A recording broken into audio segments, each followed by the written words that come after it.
Welcome to another episode of Top Corner Podcast, and today's co-host is Julian. Julian, how are you doing today? Doing fantastic. Feeling much more upbeat than usual. It must be the cold weather. I'm kidding. The cold weather sucks. But we had some pretty cool matchups, man. It wasn't as bright and fiery as our last episode's matchups, but there were some really good shining moments. Yeah. You want to go ahead and kick into some news? What we got going on? Yeah, we got a new segment now, and I kind of wish this mic would go down. I like to talk down, not up. Like talk down to me. No, well, we have the FFP. I don't know if you read about it. Everton had 10-point deduction from the final verdict, but I was thinking to myself, what about City, or what about the Big Six? Because City have pretty much 156 counts or allegations still in court. Yep. Yeah. And some people were saying they're just stalling over it, just in for people to kind of forget about it. Because guess what? The City, they have money. Yeah. And it does come up. It comes up every couple of, it feels like it comes up every month and a half. Yeah. And it gets a really hot debate going. And then it slows down again. And nothing is done. They keep stalling. They keep stalling because they have the lawyers and the legal assets to be able to kind of hold this thing off as long as possible. So I think another thing might be, is it time to probably have a private agency that takes care of things like that, or is it even can the FFP kind of regulate? Even let's say in England, where you have something about substantiable or some weird thing. It's kind of the FFB, But in England, are they even big enough to contain these teams? Can they even sue them or take legal action? They probably can't, because these teams are too big. They have money, they have lobbyists, and you think about the whole role even of the FFP. Feel like this just came was just enforced, but in the sense that small teams might never get to be big teams, and big teams will always be big teams as long as we have money, Especially when a team like Everton made the mistake that they did, and they did make a mistake, and they owned up to it. They said, hey, this was an accident, and I genuinely do believe that. It wasn't an odd balancing of the books. I believe that it was partially due to the Richarlison sale, wasn't it? As opposed to a Manchester City, where I believe what was it? They were asked to see their documents. Yeah. They didn't want to give them, and then when they did give them, didn't they give them like 1,000 documents unmarked? They were accused of cooking the books too. Yeah. But I remember that there was an article where basically they gave them the paperwork, but they gave them no direction. They just gave them everything they had and said sift through it. Yeah. Which legally is kind of that's kind of a middle finger. Yeah. Because they know what documents that they're looking for. They know what they've been asked for, but to just give them a bunch of crazy nonsense as a way to just waste their time, that does show a bit of guilt. That shows a bit of manipulation, and so it's a bit. The circumstances are very different. So you have to think, if Everton are going to get punished for this, what about City and Chelsea? Yeah. But we have to think about one thing. There's probably a plethora of questions, but one that comes in my mind, or probably two, is in terms of competition. It's not. There's not a lot of competition for small teams to actually compete with big teams, because if I want to buy a player and you can offer 4 times what I'm offering and never be punished, or because of financial fair play, I can't do that. At what point do we regulate everything for fairness? Because it just makes it a wide talent pool for bigger clubs, and for small clubs, look at Leicester City. You can't tell me you can come in 2015, you win. Now that you won, what's the next step? You probably want to establish yourself as kind of a club where people can, or you want to attract players, but you need the Bring money. Some consistency. Yeah, you need the money. It is a cycle. It is a loop. Yeah. And I mean, the NFL, they see this in a different way. Yeah. And college football is the same way as well, where Alabama is a good example of that. You perform well, therefore players want to come. Mm-hmm. And because good players come, you continue to play well. Yeah. You continue to play well, more players want to. It's but once you start slacking, it's a cycle that feeds itself, both good and bad. And what the NFL ends up being able to do with that is that there are teams that have statistically more Super Bowls than others. There are teams that haven't won. But you look at teams that are on the rise it seems like teams go through steady. Each team kind of has time for they come up, they fall back down. I don't know how the Ravens are doing right now, but the Ravens were like a consistently strong team in the 2000s. Yeah. Like for the longest time. And then I checked a couple of years ago, and they were like rock bottom of the AFC or something like that. And I was like, wow, that's a shock to me. And then teams like the Eagles that were always known for choking in the playoffs, especially. Then they get their time to do well. And it's like they seem to work in like 5 to 6 year intervals where they do assemble a really good team, and that allows for more, rights or broadcasting rights, and but they still have salary caps that they can't go over. So it's all about managing the team, and creating a mentality and an environment that people want to come to. Okay. And then that allows you to continue to prosper. It's not just about throwing money at the highest bid player. Yeah, and the thing about it, are we entertaining the idea of having salary caps, or are we entertaining the idea of? I mean, there's a lot of ways to go about it, but the thing about FFP, I think, is just it screws up like little teams, because if you can't spend more than what you make, you wouldn't really be. If everybody was at this stage where players will want to come to you just because probably the history of the team, or they feel like they will play best in your system or whatnot, then it will attract a lot of players depending on where players want to go. But if it's all about money, heck no, teams like Nice, Toulouse, teams like Wolfsburg, teams like Bayer Leverkusen, they will never get the big players. And guess what? If you have Luka Leicesters, you come in 2015 to buy all your players. Well, you're in that state where with that money you can reinvest, right? You can, but you trying to reinvest and buy players. Then City comes along. Well, guess what? We want to give that player 120 million. You can't give another. As a Leicester, you can't give to 120 million to a single player. So it's not fair. You look at Paris Saint-Germain, they are able to afford any player they want. Anyone. Well, what it does, if you're not in a strong league, there's a wide discrepancy between the talent and also how competitive the league is. And if you're in England, it also creates this thing where some teams will have the best players and other teams will be struggling with what they can. So even though those English teams usually struggle less with those top teams than other leagues versus their top team. The bottom of the Spanish table struggle more with Real Madrid and Barcelona than usually. Now this is an interesting season where the bottom half, or the relegation sides in England, they're putting up record low numbers. So barring this one, the league overall is more competitive. In the 20 teams bracket. But I mean, there's something that I do like about the system, and I've been told, not personally, but I guess I've seen enough reporting where they have said that salary caps, for one reason or another, wouldn't facilitate this environment. In Europe, a lot of people would have to agree on a lot of things, and it's just not. Whereas the NFL and the MLB and the NBA, like they're single one-off leagues. Once you get all the teams to agree with that, it becomes a different story. That's because of all the various leagues and various countries. But at least they should come up with a better regulatory system, because this seems like some sort of lobby where teams set to agree, let's do a FFP, and guess what? The little teams will never be big, and if you try to be big, we continue because and if we, even when one thing I have with this day and age is the prices. Some players are too inflated for what they're really worth. And that's because you have big teams that can give all this money. What about the small team? They can't afford that kind of player. Guess what? They wouldn't be competitive.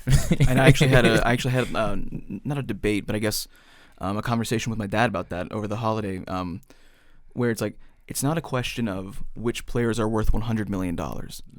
Because no player is actually worth $100 million. Just because they were paid for like that does not mean that they are worth that. That's just what someone's willing to spend.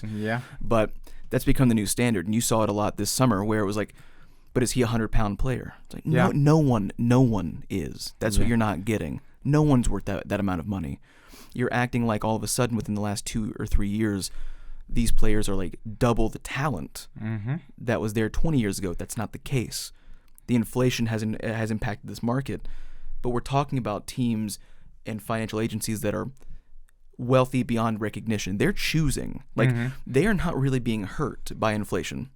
They're choosing to spend this money. Yeah. Todd Bowley at Chelsea is choosing to spend that money that way. He can't blame it on, well, the prices of everything went up. It's like, no one's spending that kind of money like you are. It's like, but there is one thing that I do like about the financial system that's been implemented, or at least as like what we are now seeing in Europe, where we use Chelsea and PSG as an example. They have all of that money to spend, but there's really no competitive incentive to go there. Yeah. Like they have the money. Money does not always dictate success. Yeah. There is no competition for PSG in France, despite them losing every couple of years.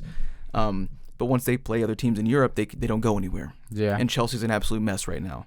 So there are teams like Liverpool, Manchester City. They have a lot of money, but you have to admit that they spend it much better. Yeah. They're pretty staunch at times. They've walked away from certain deals, even though they could have paid for them. Newcastle seems to be moving in that direction as well, where it's like they have the money, but they are on principle not spending it that way. Yeah. Newcastle is managing their money very well. Well, and they're not wanting to get in trouble like this. Yeah. If they worked that hard to get here and they pumped cash into it to get there, like it's gambling. It's like blackjack, and it's like. But I want to see you have to learn to hold certain hands and just be done. You don't have to bet and try to win big every single time. I want to see if they're gonna in the next 2 or 3 years if they still do that, because one thing with clubs that have money, it's easy for them to say, screw it, I'll just buy the best players. I have the money, and if any team try to compete with me, I will double the amount. What you do, you create this whole ecosystem where now players think, oh, I'm worth more than what he's offering me. He's offering me. Then players don't even think about, oh, I want to play for Dortmund. Even players that had dreams to play for Dortmund, they get to that stage. I just want to play for Real Madrid or PSG. That's a good question. Do you genuinely think that players consider how much they're worth, or do you think that they consider their value as players? Because there's a different thing. I couldn't imagine personally being in a locker room where someone says, well, I was sold for 80 million. I feel like they would be more like the players don't give a shit about that. I don't know. I could be wrong. I know that a lot don't. And they've talked about it, where it's not about the value of the player on the market. It's about the value of the player themselves and what they actually can do. I feel like players would be more competitive in terms of their accolades and their actual skill and training, and like sort of back in the day, to how much they're worth. No, back in the days it would have been. But we live. It's a completely new generation. It's like I think Philipp Lahm. I forgot. It's a German player, ex-German player. We said he said now players are more concerned about what color of boots goes with their socks and stuff. Because nowadays it's not about, they don't think about their value as players. They think about their worth and how much you're willing to pay for their service. Right? It don't matter. That's why you have players that will choose to go to a club even though they really did not want to play for that club, because that club is paying X amount of money, and the club they really want to play for is not matching that kind of money. It's like, hey, I will go there for the money, and that's why I think FFP is kind of flawed. So they gotta find. It's definitely an imperfect system, and I do think that the American rules as well. American sports end up kind of being like a toss up. Like there is something that I do appreciate about how Europe is structured. It's almost like college football, where there are dynasties. The Big Six have been the Big Six Big Five really, for a very, very long time. Like consistently. So certain things are expected out of them and not others. Okay. Whereas in the NBA, especially recently, over the last like 15 years or so, it feels like there's a potential 10 out of the 30 teams that could win the championship that year. Every time I look at it now, I'm like, the Bucks? What the fuck? When did that happen? Because they, like when I was growing up, like they were consistently out of the playoffs looking in, or like the Phoenix Suns were that way. You know what I mean? And it's like now it's like every single team is good for like 2 years, and just like there's just kind of a shuffle, and I don't like that. It makes it matter a little bit less. The MLS is that way as well. You look at certain matchups, and aside from looking at literally as simple as possible, well, that's the first place team and that's the third place team, that's going to be a good game. It's like, well, just this season they weren't in the playoffs last year. In terms of that, I personally prefer it, because now we don't know who is really who. until we see them I playing. guess And it creates more competition because now everybody is kind of good. it does. And in NBA, like for me, the recent years just observing is better off in that sense. Like when you see England, and Premier League is kind of that way where Bournemouth can beat City on a good day or on a bad They day. can, but they'll place lower on the table overall. In the overall grand scheme, we already know the top six. Yep. It's gonna be City, City, Chelsea, or United. Although Chelsea is kind of far back, but this kind of in Spain, same thing. Madrid and Barcelona. In fact, if you don't see Madrid and Barcelona in top three, there's gonna be a problem. Yeah. So, and I'll flip that for you because I do see what you're saying, and I do understand why that's enticing for a lot of people. I would make sure I would make it to where it makes this Premier League season even more interesting because we're so used to Chelsea and United being much higher than they are that when they do fall, it's like an empire that's crumbled. As opposed to, the Milwaukee Bucks went to the to the Eastern Conference Final last year and they didn't make the playoffs this year. It's like, well, they didn't make it for like 8 years in a row, so who gives a shit? It's like it becomes one of those. The MLS, like, I get that Cincinnati is crushing the East. Like, I understand this. How long is that going to happen for? You know what I mean? It's like, but at least if it happens a year, 2 years, at least there's some sense of because then like the New England Revolution, they won the Shield last year, which is like the best record, which I think is kind of pointless, because they have the MLS Cup of like who wins the tournament, but then they also have a trophy for just who has the best record, i.e. how every other European league is decided after a playoff system. But it's like they had the best record, like they were crushing everybody in the East, and they performed very poorly this year. And who knows, next year maybe they'll be back. And it's just like it becomes this. I have no idea what to even like if you are a fan of that team. You have no idea what the expectation is. I like having an expectation. I like seeing you are projected because the Premier League projections are usually pretty close in terms of what's expected. Crystal Palace will be around 10 to 12. And it gives you more of a reference of what a good season versus a bad season looked like. Because if you're in a conference final and then you miss the playoffs and then you're back in the playoffs and you miss the playoff, what is a good year? What is a good year? Well, a good year for me will be unpredictable. Like we can predict, If I can predict, it's like Spain. I could predict Spain in the next La Liga in the next 10 years. I can tell you Madrid and Barcelona will be top 2 or top 3. But doesn't that make the Girona thing special this year, though? That's what I'm saying. If you already know, that's why everybody liked Premier League. It was for that sense. But now it's also moving towards that because now I guess because if you have money you can do that, but it's moving towards this caste system where if you're not here you could never be here unless you have the money. Back in the days, like I could beat you, I could be the first. I think 2015 was the cutoff. That will never happen again. That will never happen again. Because what were the I saw someone actually put out their like the actual percentage, like the actual odds of Leicester winning the way that they did, and it was over 1,000 to 1, something like that. Like it was like that won't happen again for at least decades. Because decades. For we that, probably won't be alive to see that. You see, for that to happen now in this new age, it means somebody wealthy now bought a team like Bournemouth and started buying players. But if it was just by just sheer will and power on their own players, that would never happen. Because City will technically buy the best players. Chelsea will be, you know what? Let me take this guy from buying. It's like having a team of Avengers every time. Who trended on Twitter this week?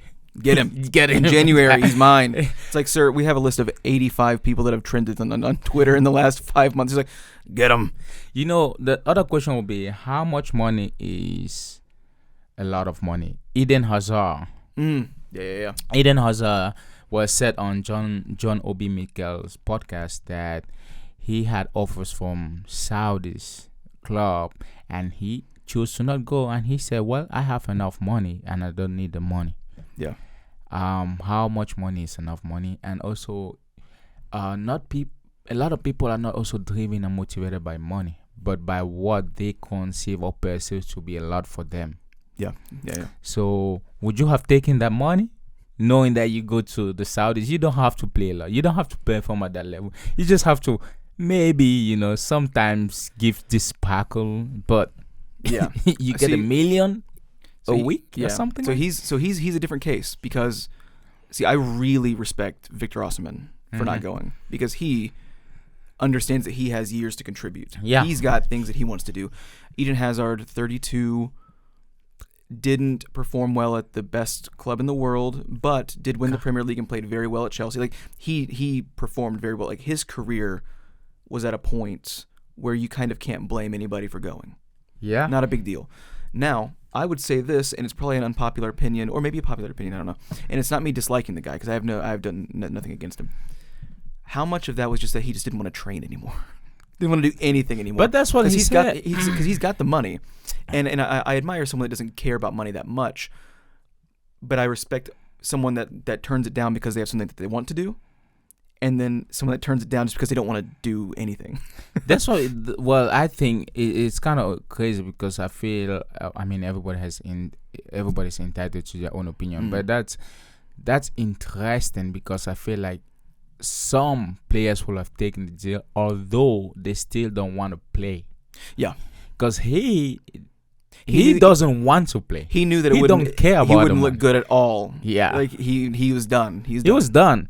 He's been done for 3 years at least. Well, even going to Saudi, it's not even about playing. He could just show up to the training facility. They will still have given him get some photos on Instagram. Yeah, because I think the Obi Mikel said he was injured. They didn't care that he was injured or had all this injury. They just wanted him, and for them it's more of a marketing move. They want to sell his jerseys. Is what they really want. So that's crazy to me. But I personally, if I was in that situation, I don't know.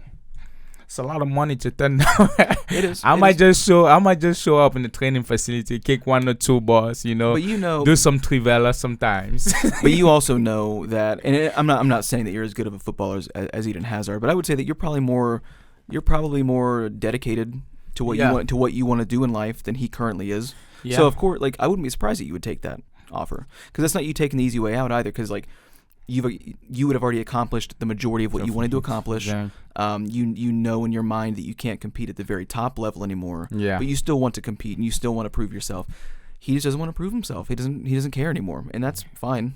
Well, but that's also another thing. Not everybody have that mindset. That's actually interesting. Not everybody have that Kobe mentality or Cristiano Ronaldo's mindset. And he's kind of a little bit older. It's surprising that he has that mentality. I wouldn't be surprised if in the next 5 years or so that like a 20-year-old doesn't just start taking the Saudi deals immediately. Like, because they're late.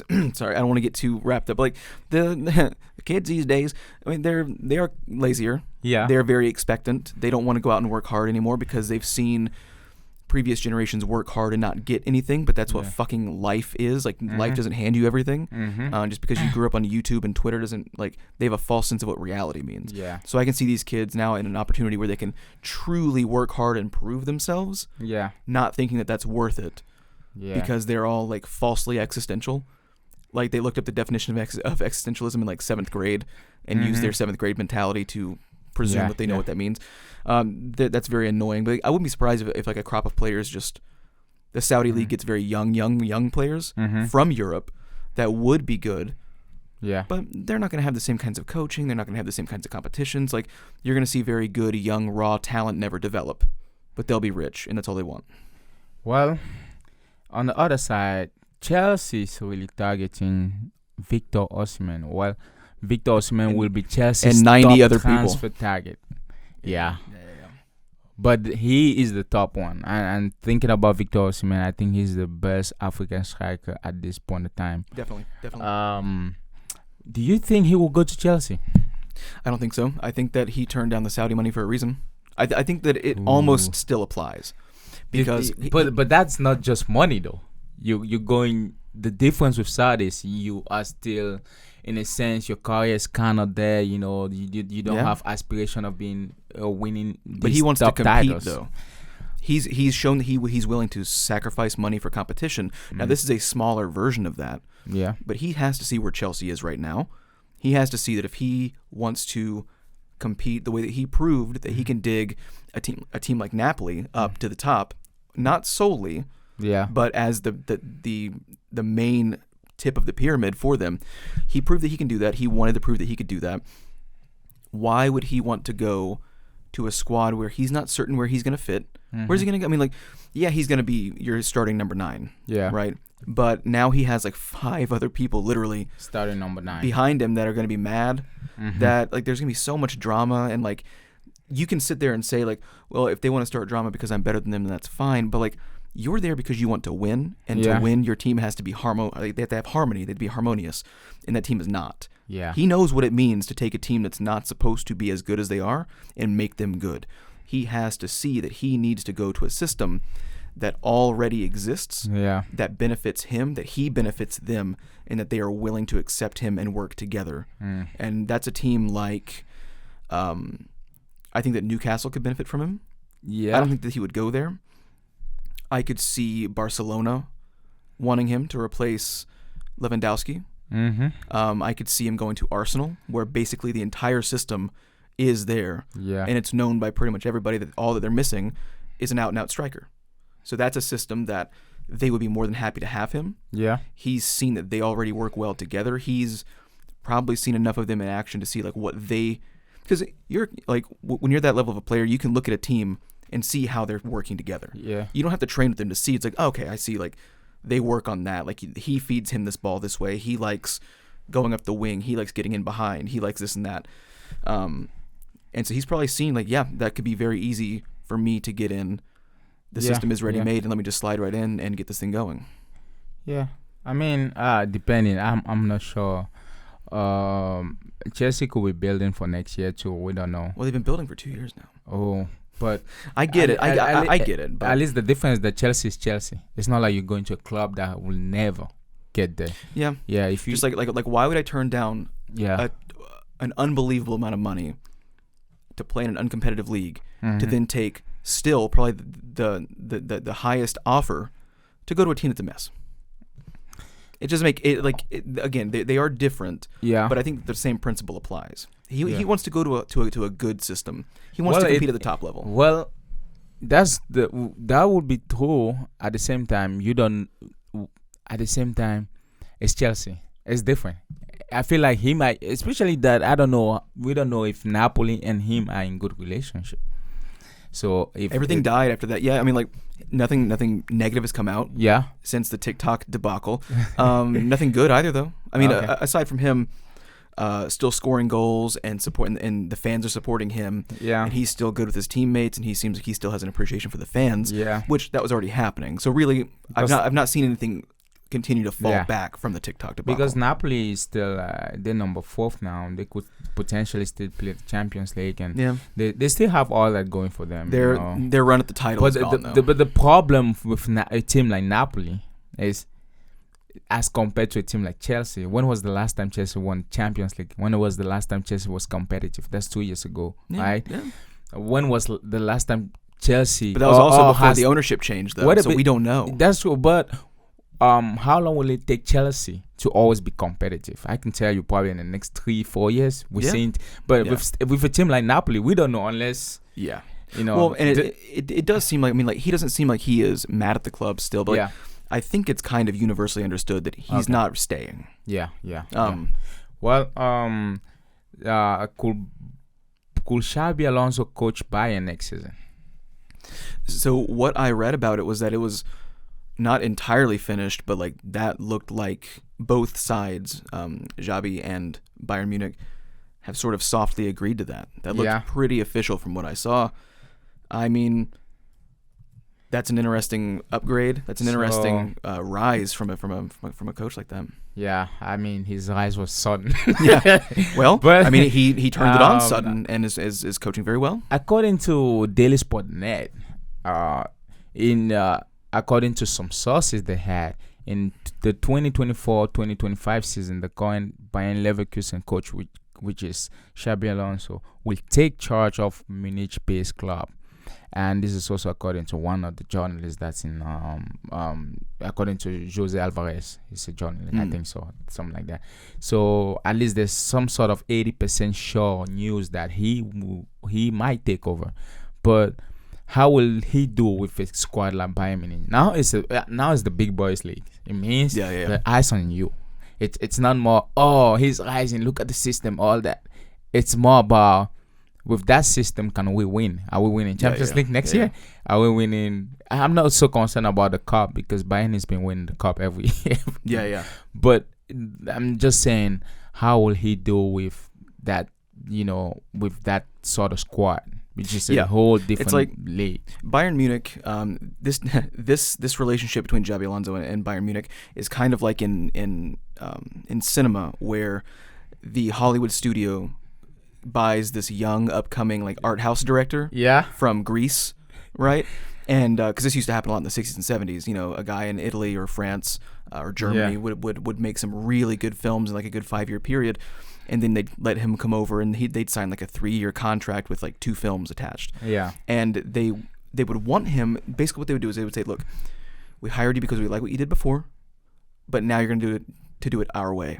Mm-hmm. And my main thing, my main concern with that is always, well, if you like what I did, then why aren't you letting me still do that? Like, I understand that you want to have a little bit more control, but now you're squeezing what I do well into your system, as opposed to how can this thing be a mutual split? And that's a big thing that happens when young coaches go to big clubs, because they usually start out at a smaller club like a Bayer Leverkusen, and then all of a sudden they go to a bigger club and they are restricted in what they are allowed to do and what they should do.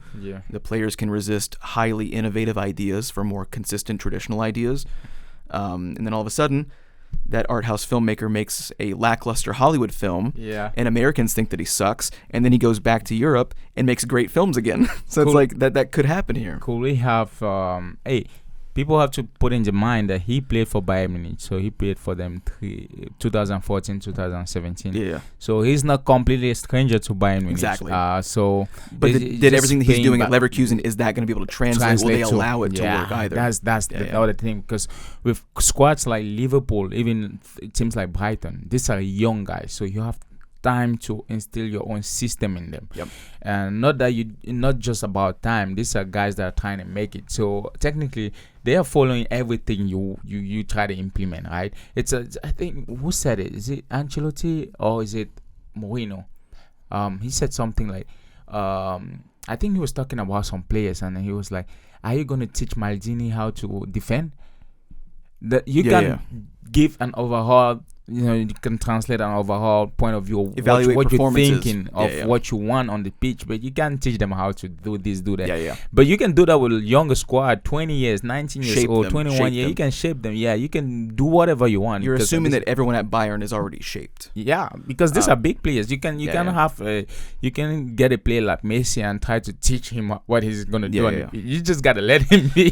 There are rare instances where someone could come in and sort of reshape guys like Kimmich to get him back into form. Because he had proven that he was a very good midfielder. And then I think for the last season and a half, almost 2 seasons, he's dipped in form, but you saw that he had it in him. And whatever Tuchel is currently doing with Goretzka, who is performing better than Kimmich, but both of them are not performing at the same level that they were before, literally like before he got there. So there is something wrong with that. He could come in and sort of reshape them. And I don't want to say reshape as in like reteach them how to play the game, but change a lot more in them than maybe you would used to be doing at a big club, because their drop in form at the same big club has been very noticeable.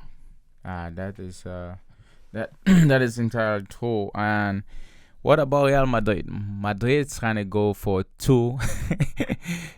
Madrid essentially is trying to recreate, and I like Florentino Perez. If there's something true about him, and something you should never get twisted, it's his ability, or what he's always carried himself, his views in the sense of what he wants for the team or Real Madrid is always to create a super team.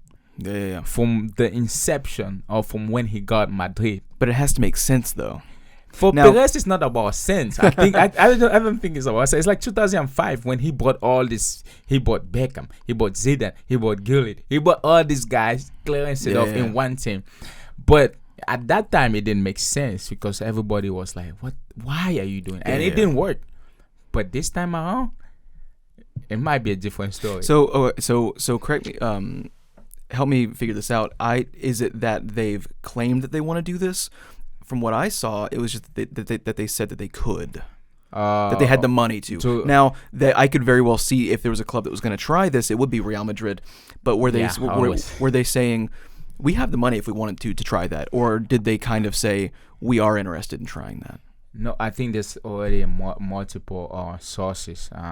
Especially, I read some earlier today. I read some journal that I think were rumors or something that they were shaping a 345 million deal for those two players. And there is, as from now, if you go online, there's a lot of multiple news outlets that are already writing articles that they're going to attempt this thing. Yeah, so it means in some way, even if Madrid haven't said it by word or officially, it means probably something is cooking. But I just don't see how you are bringing for these two players. I think it can work, because the good thing about it, they don't play absolute positions Haaland play absolute is more of like a pure 9, but with Mbappe will still work, because you think about Mbappe in the sense that he can be his Messi, where you had Suarez, and Suarez will still be scoring, right? Haaland will, but if you put those two together, and if they ever work together, that's a deadly combo. Because one can score and free up spaces. Yeah, and one can really score. And if there's anyone that's going to free up space for Haaland to get those, I don't want to say easy goals, but the goals that he works for are the ones where he's got a straight one-on-one. He's able to just press straight through and get a strong power shot. If there's anyone that can clear up space to allow him to do that, it would be Mbappe. And with that quickness, with that both of them, they're both fast. They're both fast, but Jesus. That if you are the center back, if you are the whatever back you are, and you're having to track these two players in their prime, so then I guess you gotta let someone go. Well, and they all just re-signed. So like that's the thing. So do you put Vinny Jr. on the right? Because you don't let Vinny go. You can let Rodrigo go, but you don't let Vinny go, right? So that's one thing I have. Because his left foot's not great. Yeah, since I followed Madrid, that's one thing I wish if I was an agent, I would tell players this. Because if you've been following Madrid since Perez took the club, at least since when I was alive, not talking about the past when I wasn't, Madrid has this concept. That's why I said if something's true about him, is he has never shied away to show everyone that his ultimate goal is always to create a super team. He can put this monster together. He's kind of like Dr. Frankenstein. He wants to put this crazy thing together. And Madrid has and make the a walk history, around the room. And attached to the history, they have the money. So you come as a player. There's two things: you come for the money, and you want the history too. Yeah. So it's even easy for them to attract players. But the thing about it is, Madrid is one team that will always attempt to buy 2 to 3 good players at the moment, at their prime, at the same position. Yeah, it becomes so difficult. And so you said that they were trying to free up money, or like they had the money to go. I don't know if they're trying to free up money, but they said, according to that rumor news outlet, they had 345 million. They could attempt that. And they're gonna, and I mean, you have to assume now that they've locked Rodrigo, and I guess it is a smart decision. They locked him under a massive contract that someone will be willing to buy out. Yeah. So in a way, they kind of made themselves a lot of extra money. if that was to happen, I mean, Vinicius Junior right now is in a good. He's in a good space with Madrid, with the fan base. He's in a good space with football. So overall, he's in a good space overall. So who do you bench? Because although he's in a good space, he ain't Mbappe in the sense that he doesn't have the clout, the popularity contest, and in essence, he hasn't reached the Mbappe level. Yeah, in terms of football uniquely.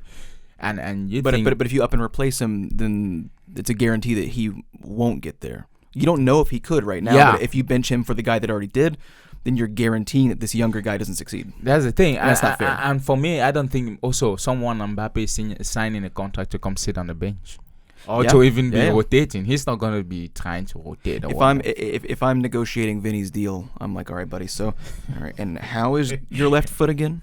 And you'd be like, it's not very good, boss. It's like.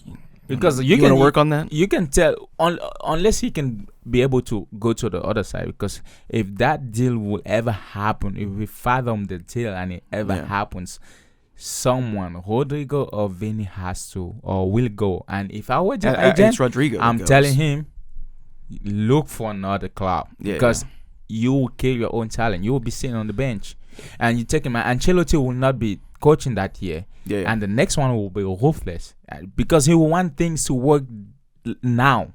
Because one thing about Madrid, they don't build, and they don't.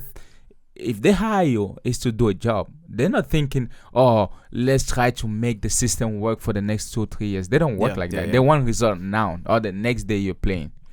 And it's unwise for most teams to do that, but they succeed in that. That's their whole plan. This is Madrid. This Casablanca. This is the White House.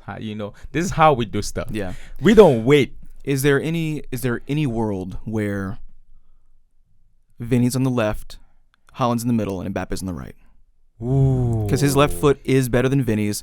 He can still create the same space. You are missing out on Mbappe's right foot on that left side. You are missing out on that when you do that. No, it's no. So, but to me, it's a more universally threatening option to give Vinny that easy way. In that sense, you said Vinny on the left, Vinny on the left, Mbappe on the right, with Haaland in the middle. So Mbappe essentially can play everywhere there, but he's more effective in the either where Haaland plays, or as a striker, or as a where Ronaldo left wing. It's just the issue is that like Mbappe is better on the left than Vinny, obviously, but Mbappe is also better on the right than Vinny. So if you're gonna have someone sacrifice, that would be. I think that the overall better player has to go in the position that they're.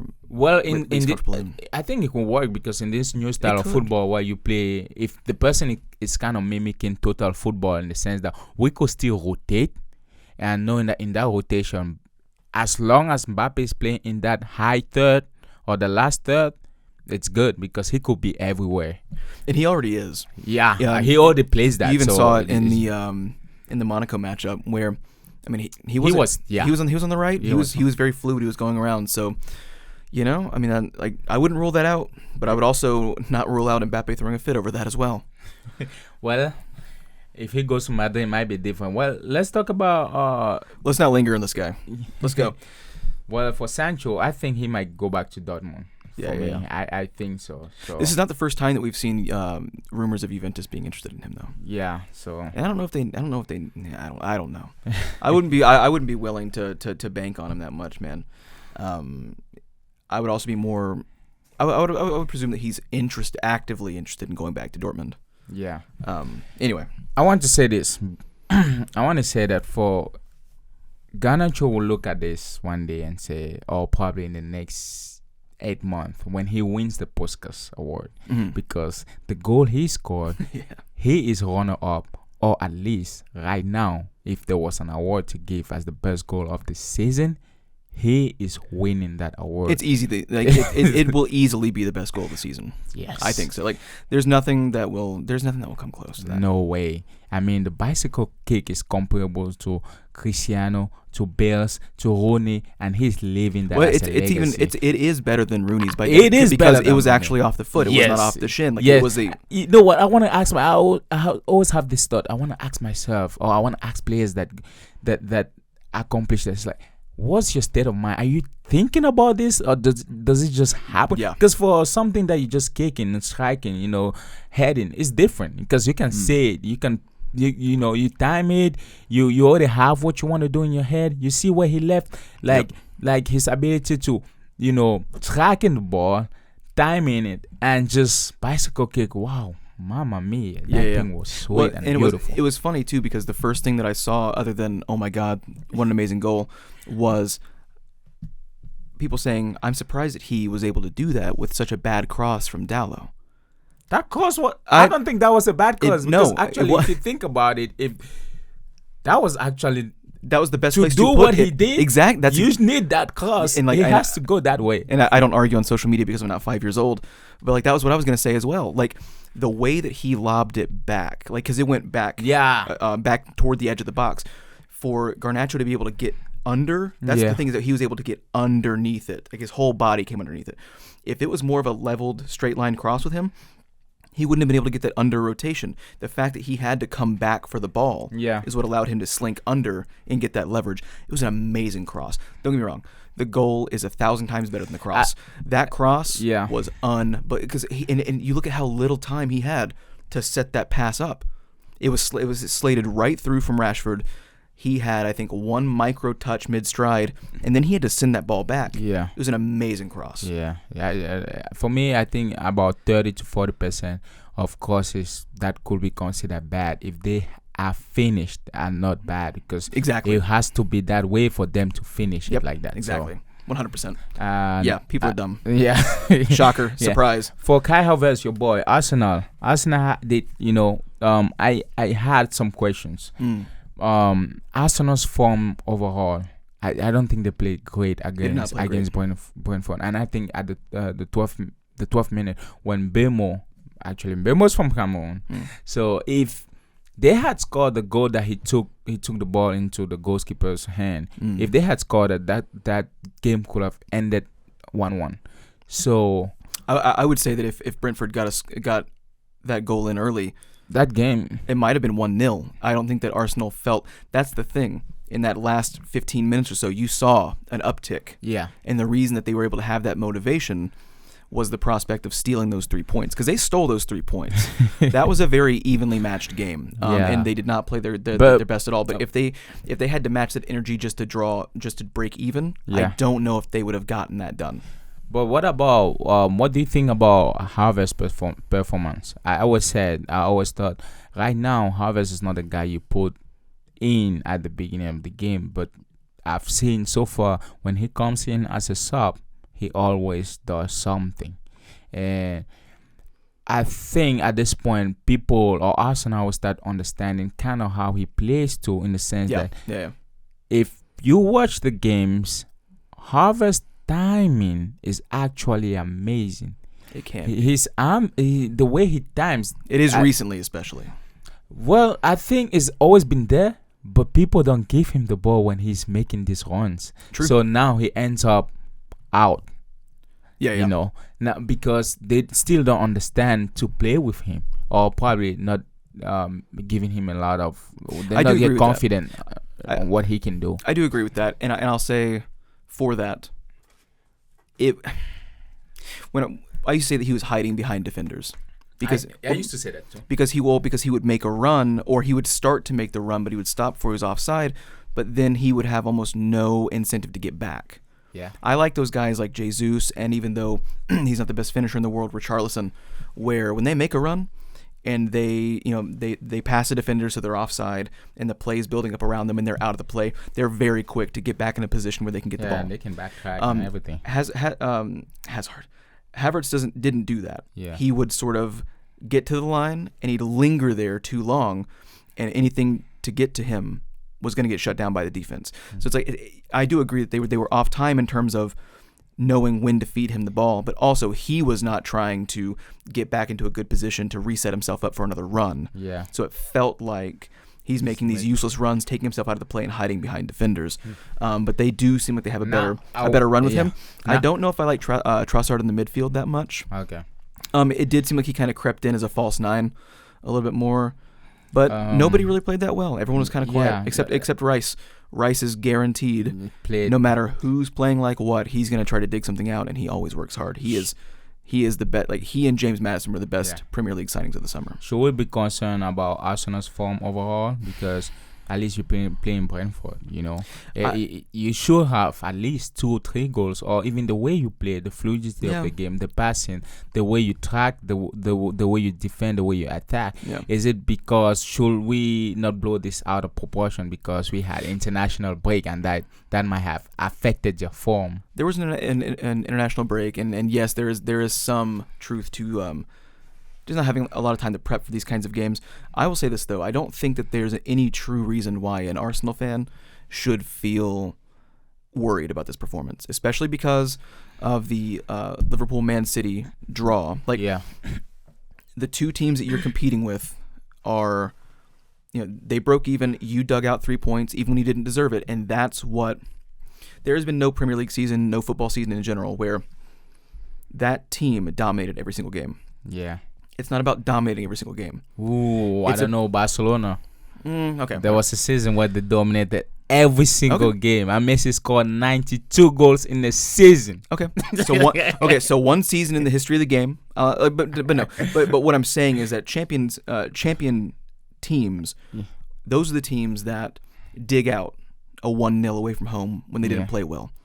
Just because you're not playing well, because City would do this as well. City did it some last year. Not every win was a decisive smashing. Yeah. But for you to win, you have to get those 3 points, whether you played well or not. Definitely. So it's to me, it's always good. It's a good thing when you see a lackluster performance away from home, and yet you still dug it out. And it doesn't matter how it happened. Yeah. You got the 3 points. That is what matters, because at the end of the day, they are top of the table now. That is true. So I always hold that in more regard. And yeah, just you got to appreciate those 3 points, because it is about the accumulation of points to put you at the top of the table. I do agree with that. Yep. So, moving to PSG Monaco, what did you think about it? I was very happy. My boy Dembele scored his first goal. That was a great goal. And it wasn't just a normal scoring. For those who didn't watch the game, I'm telling you, from the first touch, that was the grace of God. That amazing That touchdown. touch was so silky and smooth. It was almost as smooth as talking to a woman. It was so good.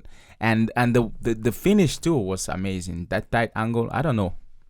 Yeah, no, it was he like couldn't have done it better. It was like the Monaco defender was like he was trying to court the ball, right? And Dembele comes in, like I guess the Monaco defender had to go to the bathroom, and so while he went to the bathroom, the ball's at the bar. Dembele just comes in, how you doing? What's going on? And it was an amazing way to kill the ball down and bring it into an unbelievably tight angle. Mm-hmm. If you're gonna score a goal, that's how you do it. And Vitinha had an amazing top corner little curler as well. You had a problem with Vitinha at the beginning of the season. Well, he seemed a bit aimless running around in the midfield. They've all sharpened up quite a bit. You know, listen to that. I think some journalists, Zaire Emery said, are now considered to be, if not probably top 5 at this moment, best midfielder. And he's so young. He's 17. Yeah, he's gonna be out for a little bit though. Yeah, he's gonna be out for a little bit. That's a bummer. They really don't want to see that. But yeah, I mean, look, man, this is one of those again where like it's not that I don't want to give PSG credit. What I'm saying, what? But they play Monaco. Yeah, well, okay. They play Monaco. And still, Monaco is at least the person who gives them run for their money, which I think that's the second best team in Ligue 1. Although Nice is playing, but that's the second. Historically, Lille comes in every once in a while, but they have ups and downs too. Like that's a team that like you wouldn't be surprised to see them in the top 4 or in the in the 12th to 14th. You just don't. How do you think they will perform? Are they playing Tuesday or Wednesday? They're playing Tuesday. Tuesday against Newcastle. They'll do in Newcastle. This is different. I know it's gonna be a really good game because both teams should have good confidence going in. Okay. I think that if Newcastle go in, unlike they have lately in the Champions League, where they're more interested in not conceding goals than scoring goals. Mm-hmm. I think that they'll do well because they've proven that they can put the ball in the back of the net, and they also have a good defense. Mm-hmm. They don't have superstar players that leap out at you by the name. Yeah. But you look at how little they concede in the Premier League. They've got a pretty solid defense, and that is the one thing that PSG seems to be lacking right now. Skriniar has not adapted well to PSG. I think that the other who did they have? They had a backup against Monaco as well, and I think he let them out to dry a couple of times. They're just not very convincing at the back at times. Yeah. And I do think that could be, especially with Anthony Gordon being in such good form. Yeah. Joe Linton showing that he can work the midfield, but also come up and be very dominant inside the box. We'll definitely be back for that part of the podcast. That'll probably be the Champions matchup of the League. week. Yeah. I don't know how well this game will be. But if Newcastle just plays, if they play how they do play now, they will be fine. But the difference is that PSG now know what to expect from Newcastle. So it's not going to be surprising as much as it was the first time they played. Yep. And it's going to be a different game. So I'm happy and I'm so excited for that game. How about City Liverpool? 1-1 a draw. Yeah, it was not the best performance from either side. Both seemed a bit rusty. You've got to wonder two things. Man, Alisson, I don't know. Alisson had a really rough showing, and that's very unlike him. No City subs.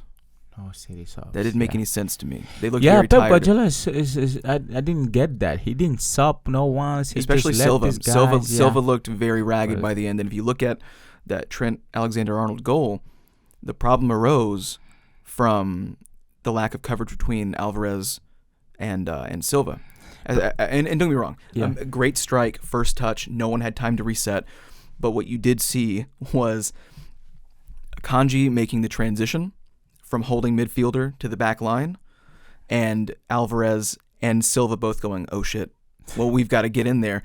And so he caught a mid transition. It was perfect, and that makes me wonder. I don't know, because their formation and the team sheet looked very different. They had a 3-man back in the team sheet. Yeah. Akanji and Rodri were in these holding midfield roles, and I don't know if that's where Akanji belongs. So they caught him mid transition coming to the true back line in the box. I'm not impressed with Akanji personally. He seems when they do concede a lot of goals, he's in or around the issue. But if you're going to have him take that step back from the midfield, do you really want Silva and Alvarez, two very offensive-minded players, to be the ones that have to pick up the slack? That's not what you want. Yeah. But they don't have many options aside from not playing a 3-man back and making sure that there's coverage back there. Well, the one thing that was kind of weird, I think Liverpool overall they were probably tired or overcooked from playing in national. Yeah. But Ake dribbling Szoboszlai and Alexander Arnold at the same time, just bypassing them. I don't know if they were tired or not, but if they had You shot, said Ake, do you mean Doku? no, Doku? Ake the. Okay. the Well, because Doku had his way with Alexander-Arnold as no, well. but the action that led to the goal where Ake just passed them both, if they had shut it down, there wouldn't have been any goal. Yeah. Because it was just there, if Ake start cooking you, it means something's wrong. So Yeah, I mean, they didn't play great. But it was also, both I mean, sides, it really was the clearance from Alisson that was the issue, though. Yeah. Because I mean, he slips and falls, and it does land right to Ake, and he does rip right through Szoboszlai and Arnold. Like like they weren't even there. Yeah. To be fair, though, they probably weren't expecting him to be there because they were probably was shocked that he was dribbling too. Yeah, well, because like that clearance should have been 15 to 20 yards farther. Alisson couldn't clear to save his life. No, he couldn't. He had ice skates on. Yeah, that's crazy. It was pretty shocking. But yeah, I mean, it's like bad defense. But again, they're caught out of position because they hadn't reshaped yet. Yeah. That clearance did not give them time to reshape. But also, Szoboszlai is not the best defensively, and neither is Arnold. We know that for a fact. Man, That's not what you get either of them together for. Newcastle took Chelsea to the butcher. Ooh. So Man, it was amazing. I when they were playing, when Sterling scored the goal, I thought the reset the game. I did thought too. something was gonna happen. Then they come in the second half swinging and slaughtering everything. And I was Poor like, Thiago what Silva. the hell? Poor And Thiago Silva. Man, I don't like to do that. I mean, I don't like when he's in such. Because he does not do that often. It's like, Yeah. he did it once. Is That's age fine. catching up or what? No, and that's what I'm saying. Don't get me wrong. He's not as limber as he used to be. He's not as good as he used to be, but he is still, because he was that good at one time. He's still very good. That was unlike him. When was the last time you saw that? Yeah. So I would not say that one game, Determine if that was age or not. but it was a bad game. Man, this guy, he couldn't play to save his Let's life. talk about that. But how about Newcastle? They get they always let off with all these faults, and they don't get yellow cards or whatnot. So Joelinton, for example, I would have given him a red card because he played so bad. They play shady. He's a rough player in general. So I don't get it. What about that first goal in the 13th minute from Isaac, where? Ooh. Don't get me wrong, great pass from Miley. Yeah. And that quick turnaround was beautiful. But if you look at it, there were five Yeah. blue shirts immediately around Isaac. What happened? Like, what was going on? 5 defenders in the box, and he just slips it right through. It was amazing. They were standing around like statues. Miley, he played very well too. He's young too, isn't he? He's Like young, 18? yeah. So Yeah. I think he has a bright future ahead of him. But you scored 2 goals in 90 seconds. That Yeah. who let you do that? Silva. Silva let you do that. Oh man, Silva. That I don't. I'm so sorry for him. That free kick from Sterling was pretty impressive. And I know. So everybody talks about the free kick, but nobody really talked about the fact that he did not seem interested at all And taking the free kick. No, in taking the ball into the box. Like he unintentionally drew the foul because he was making a good run. That's crazy because Sterling of back in the days wouldn't have even started. He would have drove that ball in the box, but he probably would have missed too. But well, and at City especially, he had more options moving forward. Like he expected an Aguero or a Jesus or even a Mahrez on the farther side to pick up some sort of slack. But you could tell he was just outside the box and he started to hold up as opposed to even attempting. I mean, it was a 2-on-1. He could have done it. He probably wouldn't have. But do you think Cucurella plays better on the right side than the left side? Because I feel like he was a little bit when they played. I feel like he was a little bit out of position sometimes. Yeah, I do. I think he's always out of position sometimes. He did seem a bit more ragged and pulled all over the place in this match. Okay, but to be fair, everybody did. People have largely considered this to be the worst Chelsea performance of the season. And that is saying something because they've had some pretty bad. That's crazy because Chelsea on one occasion they could play the best game of the season, and the next occasion they could be competing with Sheffield United for the worst game of the season. Yeah. How do you concede 4-1? And Newcastle is an interesting. They're interesting. Well, I guess we did get our answer. No, Chelsea will not bounce back from the season from that matchup with City. It's just not going to happen.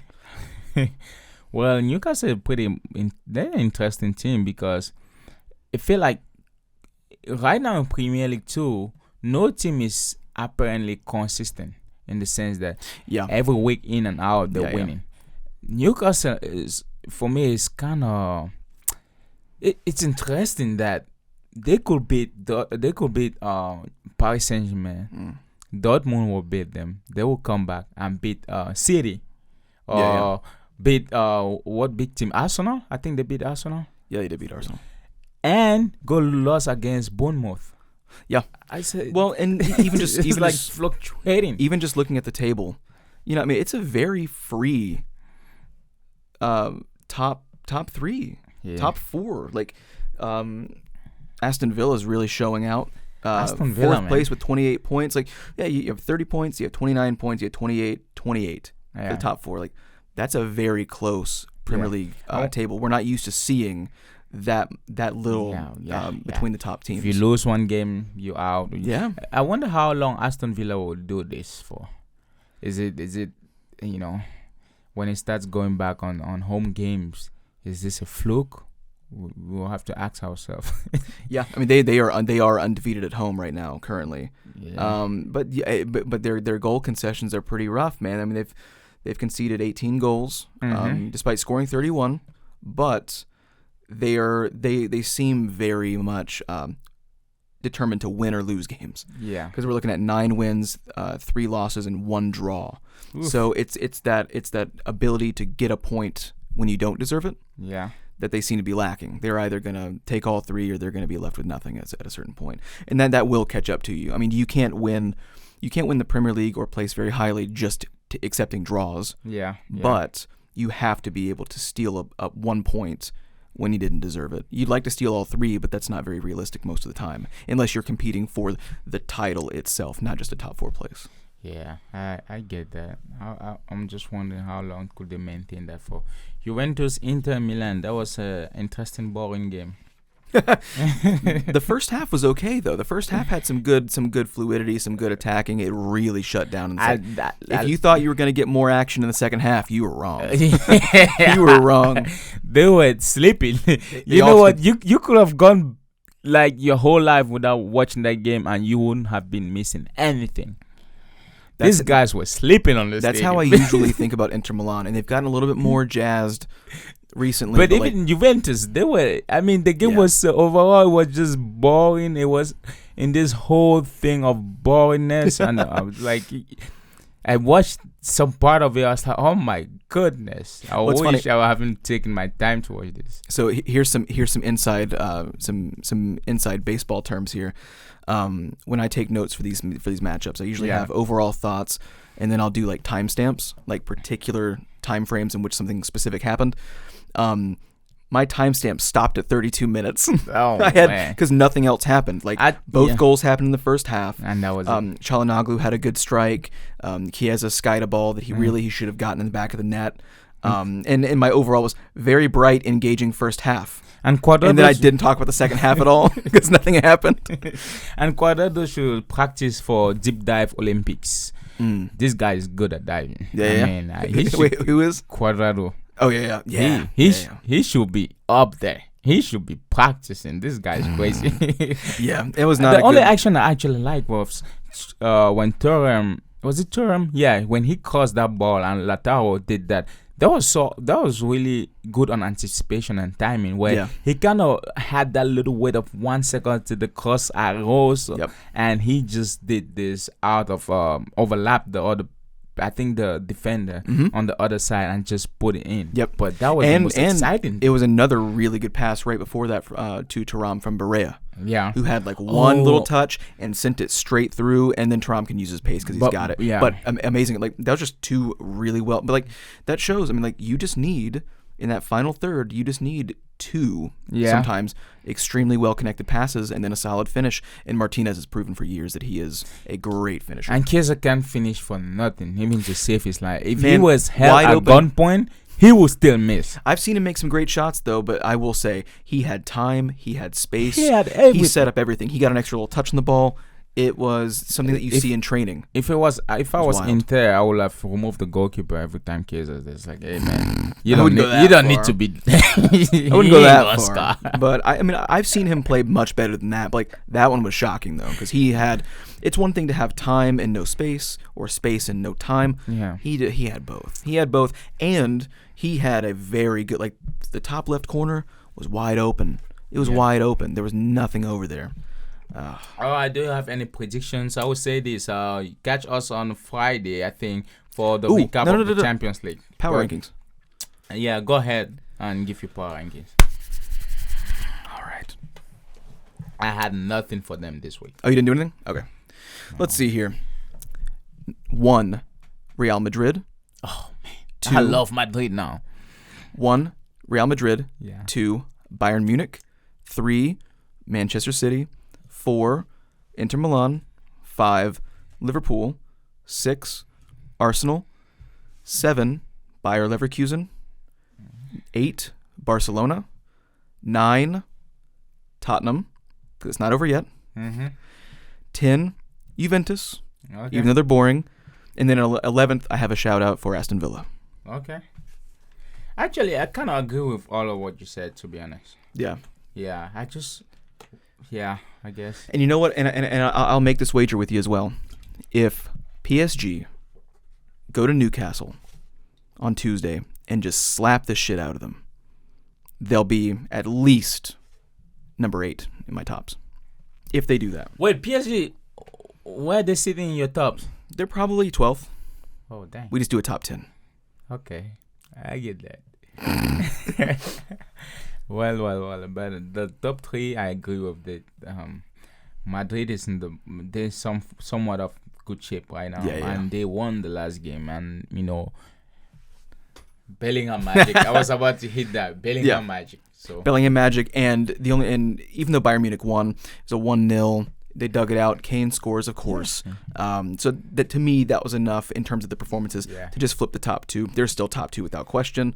You could make the argument that Man City could have dropped a little bit more. Yeah. But I don't know. I think that a draw against Liverpool is not enough to knock them down that much. Yeah. That's just me though. I definitely agree with that. Leverkusen's legitimate though. Really fast. No, they are legitimate. Are they going to win the Europa League? Ooh, I don't know if Sevilla goes there. Could you? Oh, how about this? Consider this though. Leverkusen and Liverpool in the Europa League final. That'd be wild. Oof, that'd be great. Wild. That'd be one to watch live and talk about. If it ever happens, I'm waiting for Leverkusen. You have to. Everybody You have to. loves a good underdog story. Of course. So Of course. definitely. I would agree with that. If that matchup happens, and we're declaring it right now, if that matchup happens in the final, Yeah. we have to do a live match for that. We have to. I can get behind that. I definitely agree with all your power rankings, and That's so sweet I of you. didn't do any of mine. That's fine. You want to do some Champions League predictions, or you just want to leave it up for? No, we're gonna leave it up for Leave it whenever up. we're doing it. But one thing is for sure, they're gonna catch our podcast on Champions League recap. Well, they better. I encourage everyone to go listen to our podcast on Spotify. The links will be down below on our channel whenever we release this episode or any episode. Go subscribe to our TikTok, go Instagram, go Twitter, and all of that. And just watch everything you want to watch about us. And Spotify, the full Spotify episodes are always up before the videos go live the next day. So if you really just can't get enough, if you need it, God, I need it right now. It's literally going to be up as I speak within the next 4 hours. Go subscribe to the Top Corner podcast. Subscribe. Goodbye.